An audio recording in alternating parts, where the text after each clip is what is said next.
Hello, everyone, and welcome to my class. Today, we will still be talking about functions. So, if you haven't gotten out your notebooks yet, you should probably do that. Okay, so can you all see my screen? Say yes in the chat if you can see my screen. If you cannot see my screen, then say no. So, can you see my screen? Yes, very good. Okay. So, functions. Our schedule today, we will be going over some review problems for last time. We'll also be going over some operations on functions and then do some examples and practice problems. Okay.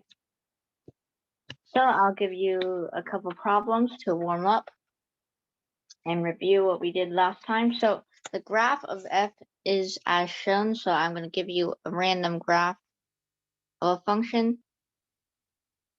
And you're going to have to sketch the graph of y equals f of 2x minus 1.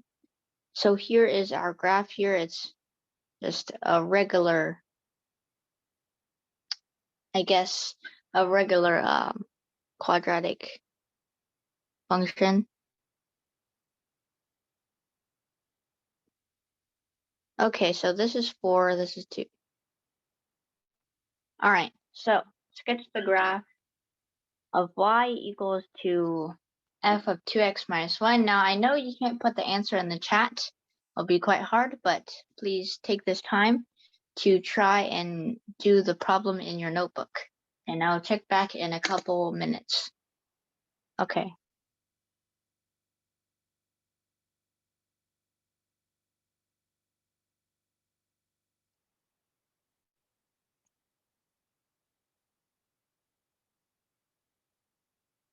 If you have any questions, then you can ask me.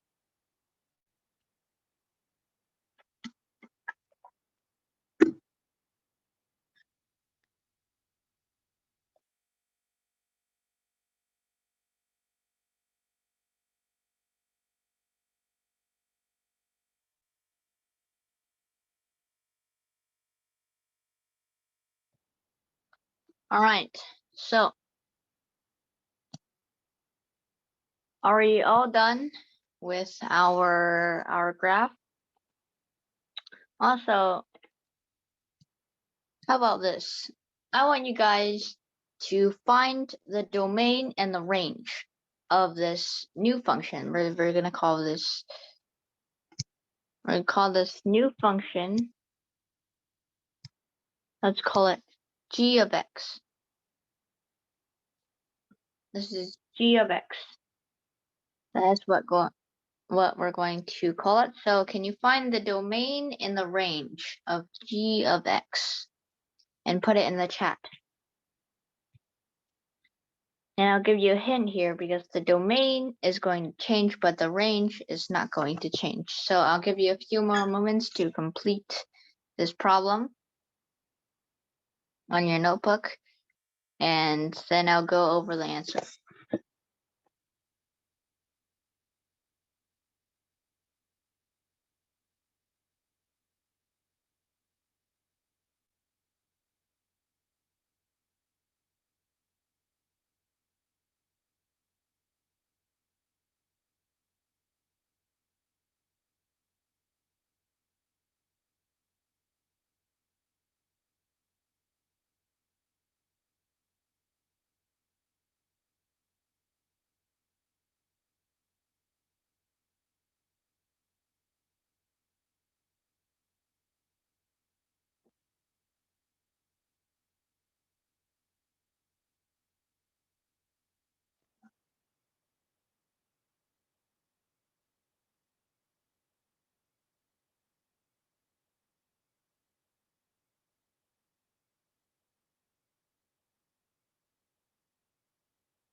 Okay, so is everybody done?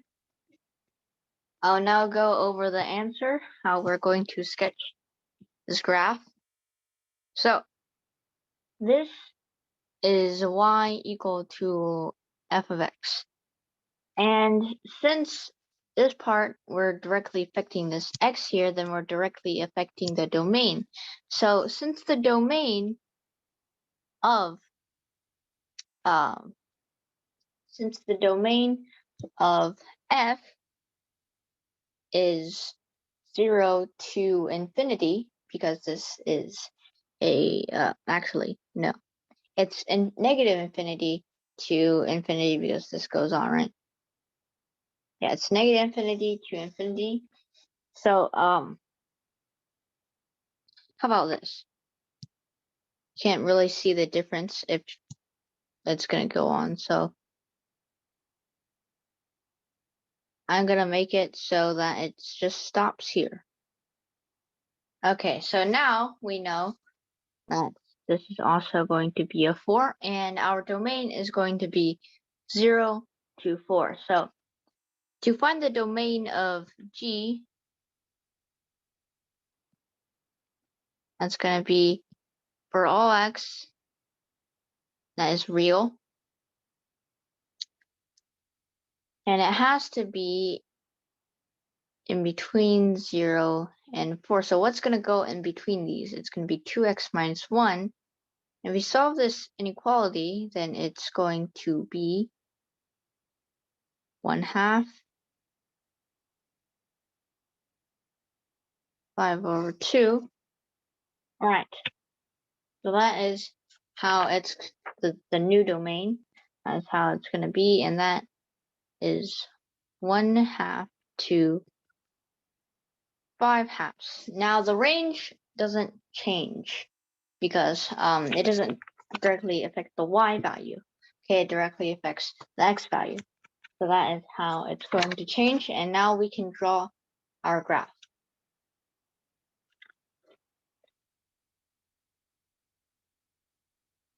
So this is going to be our new graph. And first, it's going to be from 1/2 to 5/2. This is 1, 1.5, 2, 2.5, 3. Okay, and 5. Oh yeah, 1, 1.5, 2. Okay, it's going to be here. It's because it's 2.5, and then you can see because we're multiplying this by 2 here, we're actually condensing this, we're compressing it, so it's going to look like this. And it's going to, actually, never mind. I was thinking about the wrong thing. It's going to look like this. Thinking about the example we did last time. Okay. So this is still going to be 4, and this will be our graph. You can see it can compressed it, okay? But the y values stay the same. Okay, so that was a pretty easy example. Let's go to the next one. This one is the corresponding point problem I gave to you last class. All right, so suppose a point p negative 2, 3 is on the graph of y equals to f of x, and find the corresponding point p prime on the graph of y equals to 2 times f of x minus 2 plus 1. All right, so how are you going to do this one? I'll give you a few moments to do this problem, and I'll check back in a couple minutes.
Okay, no answers? Then I'll go over the problem. All right, so if we have point P on the graph of y equals to f of x, then what does that mean? That means that f of -2 is equal to 3, right? Because we have point P on the graph of y equals to f of x. So we can use this. We're just gonna discard this portion right here because this affects the x part. So we're going to focus on how the y changes now. And this add 1 and multiply by 2, these change the y value. So this original y value is 3, right? F of -2 is equal to 3. So we can just set this equation. 2 of f of -2 plus 1, and that is going to be equal to 2 times 3 plus 1, which equals to 7, right? So that is going to be our y value. Now the x value, the thing inside the parentheses, that's going to be x minus 2, right? So x minus 2 should be equal to -2 since they're both in the parentheses. And we can see this, x equals 0, right? So we found our y value here and our x value, then we know that p prime is going to be equal to 0, 7. All right, see, it's a very fast method. Usually people would draw the point on the graph and do all of these operations on it, but we don't need to do that. That's too troublesome. Or you can visualize it in your mind. However, visualizing it is good, but if you have like operations like this, then it's going to be quite hard to visualize these because they are fractions. All right, so let's use the same point, -2, 3, which is on the graph of y equals to f of x. And you have to find the corresponding point p prime on the graph of y equals to -2 times f of -1/2 x plus 1 minus 3. All right, so I'll give you a few moments to try and do this problem. If you ever have any questions, then you can ask me. All right. And I'll leave this up for you.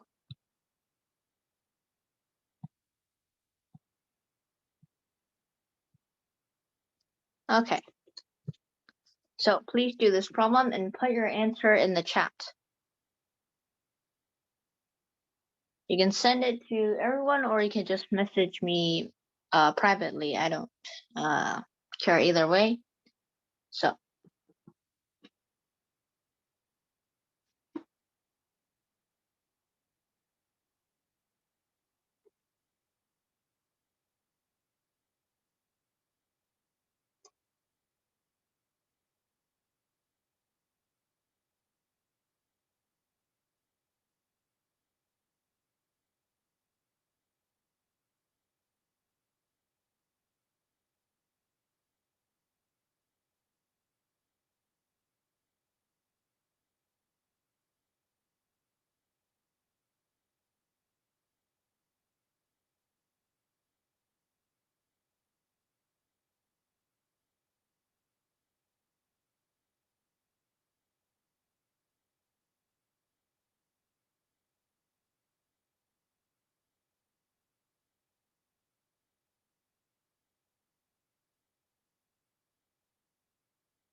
Okay. 6, -9. All right, so let's see how you got that answer. So let me run through the problem and let me know if you have any questions. So we have this point again, which means f of -2 is equal to 3. And we can find this y value, okay? It's going to be -2 of f of -2 minus 3, right? And that is going to be -2 times 3 minus 3, which is -9. Okay, so you got that part correct. The y value is going to be -9. Now you need to set -1/2 of x plus 1 equal to -2, right? Now, if you solve that, you're going to get -1/2 of x equals to -3. So then you get x equals 3/2. Wait, never mind. Hold on. 6. Okay. So your answer was correct. And P is equal to 6, -9. All right. Are there any questions?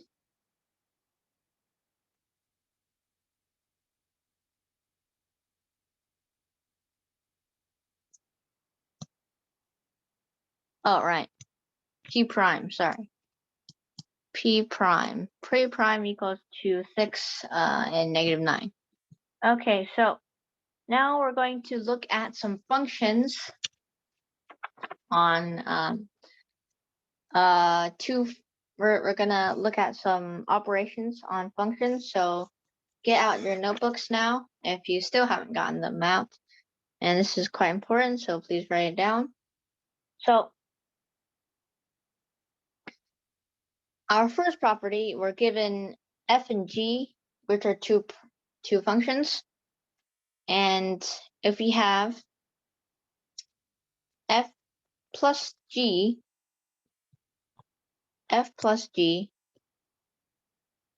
so our first property,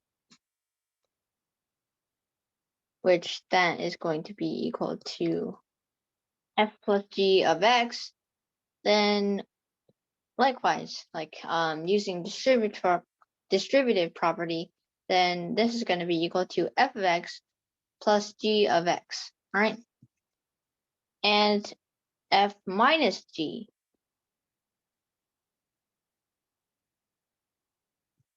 is going to be the same thing, right? The same thing. It's going to be f of x minus g of x. Okay, so can anybody tell me what f times g is? What does that equal? What is f times g of x equal? Yes, it equals f of x times g of x. Okay.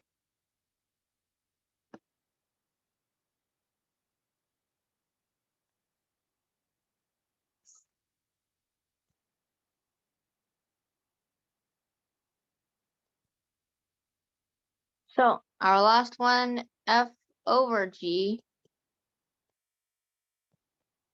is just like everything else. It's going to be f of x over g of x. So now let's look at some theorems. And these theorems are finding the domain of this, and how are we going to find the domain of these? We know how to find the domain of x, f of x, but how are we going to find the domain of these two functions together? So we have this theorem, and there are two parts to this theorem, right? There are two parts, okay? So the first one is encompassing the f plus g, f minus g, and f times g. It doesn't matter what they are. The domain of them is just domain of F intersection the domain of G. Okay, so the domain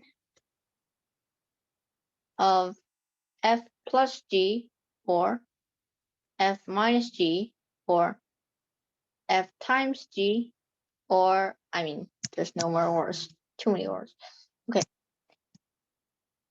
equals to the domain of F intersection domain of G. And why is this? If you want to add two things together, they need to both be defined, right? And if you want to subtract, they also both need to be defined. And we want to multiply, they also both need to be defined. So if this is the domain of F, this is the domain of G, then their intersection, the intersection domain of F intersection the domain of G would be the domain of F plus G, F minus G, or F times G. Okay.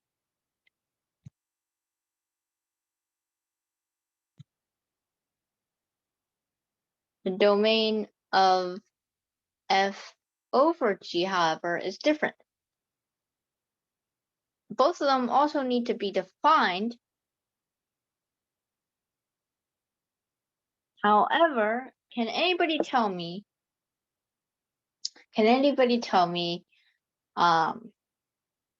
what is the other restriction on the second part of the theorem?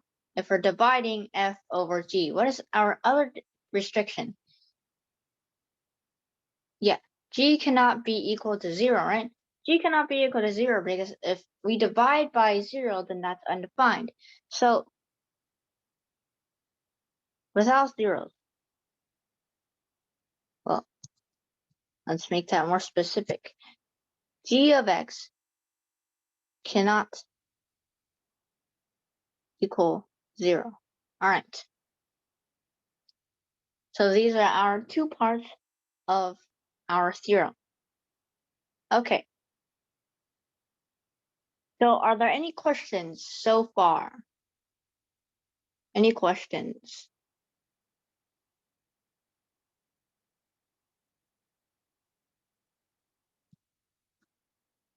If there are no questions, then I will continue.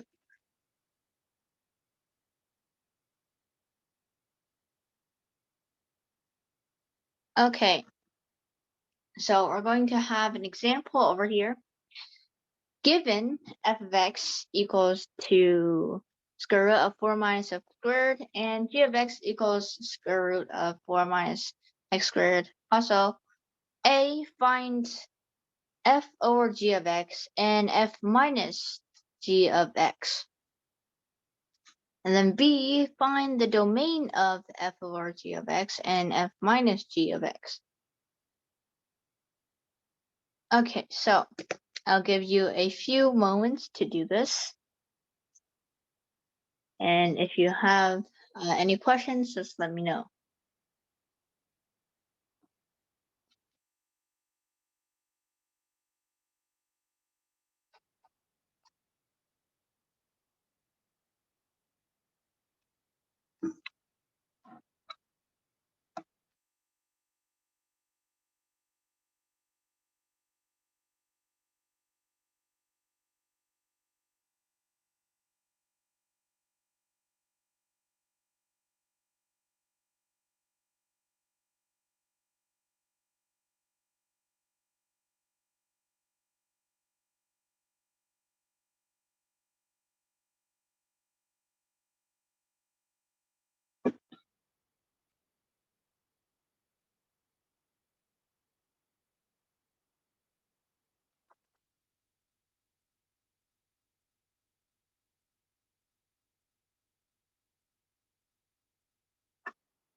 All right, we've got one answer. So haven't done A yet. Okay. So for B, you got -2 to and -2 to 2, but inclusive. That is correct. Very good. And A should be quite easy, right? It's just very easy. Okay, so pretty easy example, just showing how you need to do it. So let's do A first. A. And we're going to have to do f over g of x. That's easy, right? It's just going to be f over g. Okay? F of x over g of x. Okay? So 4 minus x squared over square root of 4 minus x squared equals 1, right? And then we're going to have what? F minus g of x. So square root of 4 minus x squared minus square root of 4 minus x squared equals 0. So that is pretty easy part. So now B. How are we going to find the domain of f over g of x? Okay, how are we going to find this?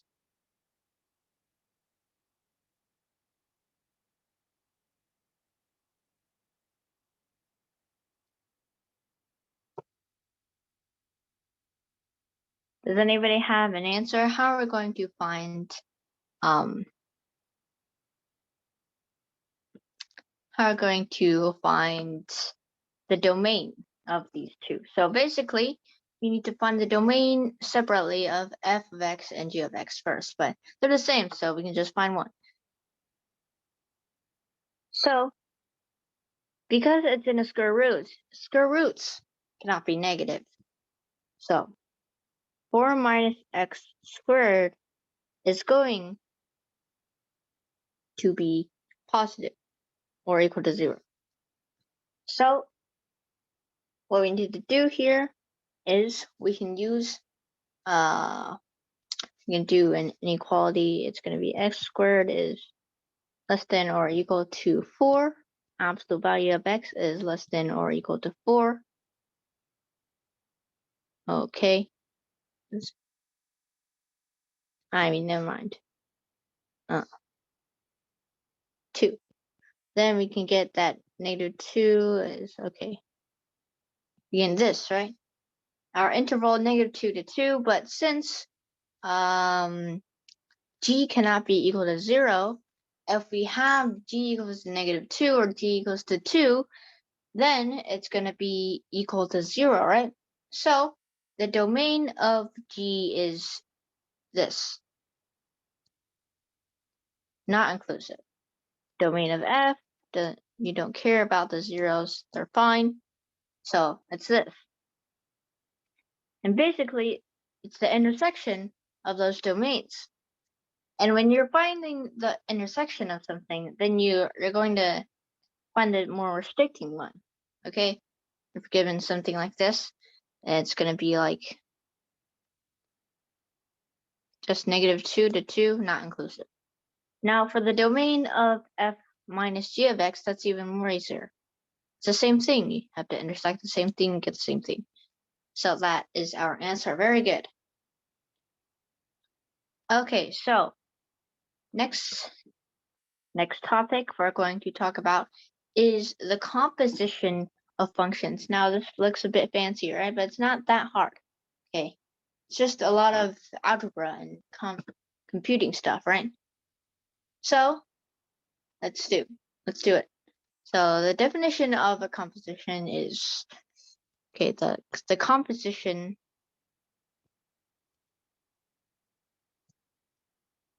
of f with g is f of g like this, and it's defined by it's defined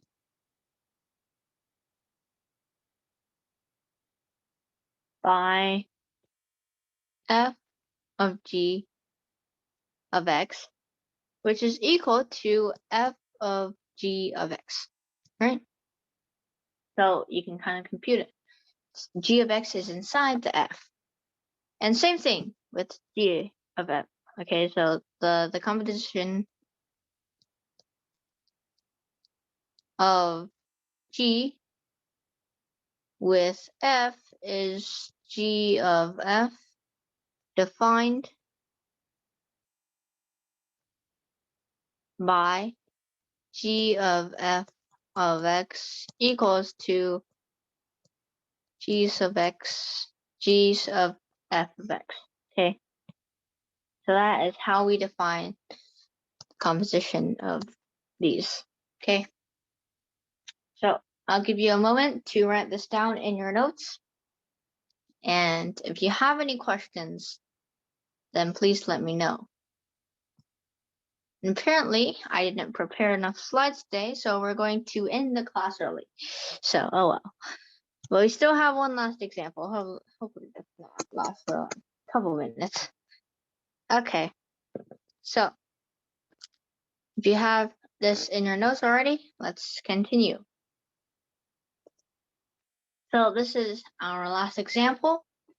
Given f of x is equal to 2x minus 1 over 4 plus 3 of x, 3x, and g of x equals to x minus 2 over 3 minus 2x, find f of g and g of f.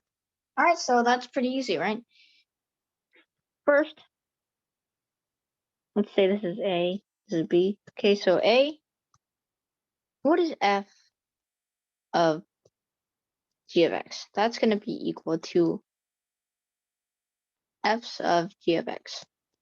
Okay, so basically you substitute this whole thing in for x. Okay, that's what we're going to do.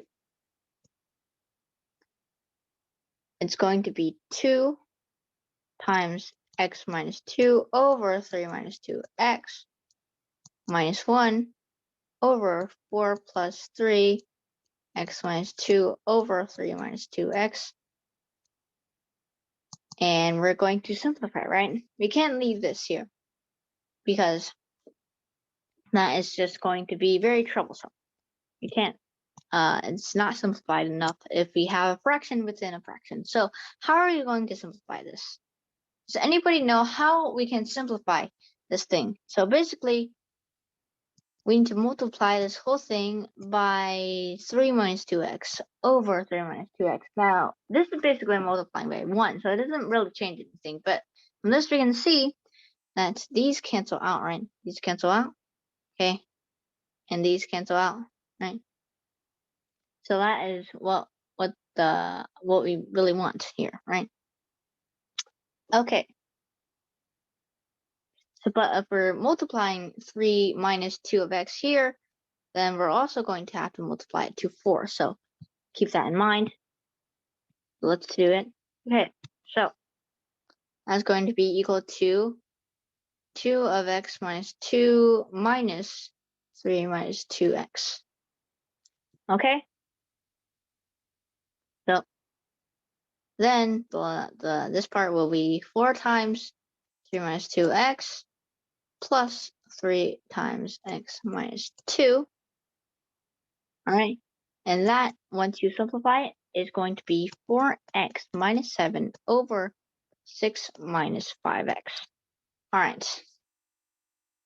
So that is the composition. Let's put that in a more convenient place. 4x minus 7 over 6 minus 5x. All right. So B is going to be done similarly. G of f of x is going to be equal to g's of f of x, which is 2x minus 1 over 4 plus 3x minus 2 over 3 minus 2 times 2x minus 1 over 4 plus 3x. And then we simplify, right? Okay, so now we're going to do the same thing, multiply everything by 4 plus 3x over 4 plus 3x. Oh, actually, that's not an equal sign, that's multiplication. And once you do that, you're going to get 2x minus 1. Okay, you don't have enough space. Do it over here. 2x minus 1 minus 2 times 4 plus 3x over 3 times 4 plus 3x minus 2 times 2x minus 1. Okay. So, are there any questions up to this point? If you have any questions, let me know, and that is going to be equal to negative 4x minus 9 over 5x plus 14. Okay, so that is how we are going to do this example. All right, so we're going to end class early today. And if you have any questions, put it in the chat now. And I hope you don't have any questions. Hope you all understood how we do that. Okay. All right, if there are no questions, then I'll end this class. All right, thank you everyone for coming. And I'll see you next time. All right. Yes, thank you. Bye, Carney.